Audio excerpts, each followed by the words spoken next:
ঢাকা শহরে ফুটপাতে অসাধারণ ফল বিক্রি করে। এখানে অনেক রকমের ফল পাওয়া যায়।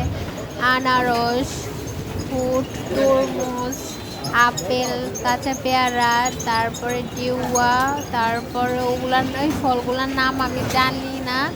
তারপরে হচ্ছে আম, আর তারপরে জাম, ওই ফলগুলোর নামও জানি না। তাল, তারপরে হ্যাঁ, অনেক কিছু অনেক ফল বিক্রি করে যেই ফলগুলোর নাম আমি জানি না। তো আমাদের গ্রামে অনেক ফল পাওয়া যায় না, যেসব ফলগুলো ঢাকাতে পাওয়া যায়।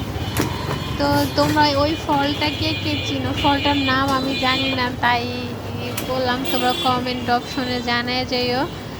আর হ্যাঁ, ফলগুলো দেখে খেতে ইচ্ছে করে। এগুলো নাকি অনেক টক, ভর্তা বানায় খাওয়া যায়। আর এইগুলা কি তাও জানি না, কালো কালো। আমি তো মনে করছিলাম এগুলো কি যেন, কি ফল ভুলে গেছি। যাই হোক, এখন তো আমের সিজন।